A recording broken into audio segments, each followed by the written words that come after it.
Imminent rising interest rates can deter a buyer from entering the property market today. But for some buyers who don't have a choice, they may need to buy a property during this period, and knowing how the rising interest rates can affect you as a buyer will definitely help to protect you from making the wrong decisions today. Hello everyone, my name is Joel Lee from Safe With Property, and in this two-part video series, I will be touching on how to protect your decisions based on the impending interest hikes. There are two components to this video, and the first component will cover a very crucial part of any purchase, the affordability. To determine how well prepared we are that we can afford any property, we will first need to do a stress test. I will first use an example of a $2 million property with a 75% loan at 30 years repayment. Now this means we will be borrowing $1.5 million for the property, and we will perform the stress test at 3 different levels. Now the first level will be at a 1.5% interest rate, which is the current market's interest rate range. At 1.5%, the installment works out to be $5,176 every month. Now if interest rates increase by another 1% to 2.5%, this will be the second level of the stress test.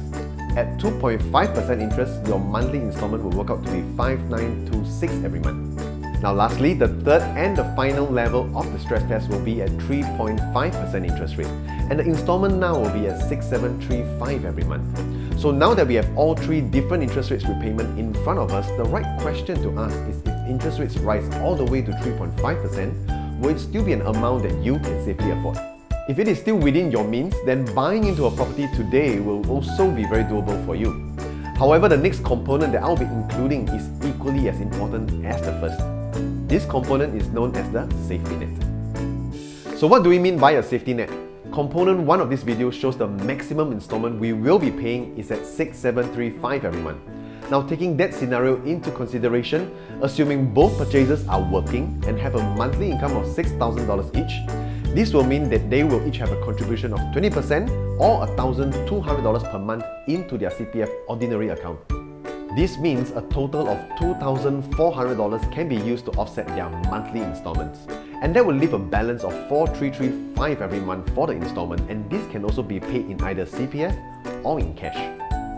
So assuming the purchasers actually left behind an amount of $52,000 in their OA after making their purchase, they would have a 1-year safety net which they can activate, and this helps to buy them a 1-year time if they would like to dispose the property for any reason. In fact, if they are even able to set aside up to $156,000 for the safety net, it would buy them a 3-year period of making any necessary adjustments, or even choose to dispose the property purely because of taking profits right after the seller's stamp duty. So there are a few ways we can look at creating this safety net, but one of my most preferred ways is to plan how to apportion the sales proceeds from your previous property. Now one recent live example is a first owner from an EC which I met, and they MOP'd not too long ago. They bought their 4-bedroom EC at $1 million and sold their property 7 years later at $1.6 million. Now they have an outstanding loan of $600,000, which means they have a total sales proceeds of about $1 million.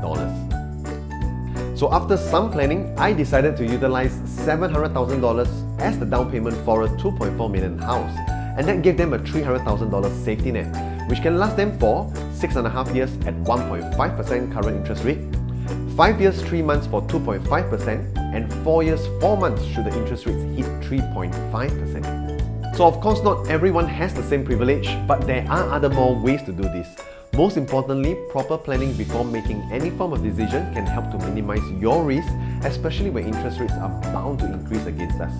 In my second part of this series, I will be talking about the types of property we can include in our selection process to hedge against the rising interest rates, so be sure to watch out for it. So you can subscribe and hit the notification bell to get notified when that happens. I thank you for staying to the end of this video with me, and I look forward to seeing you in my next part of this series.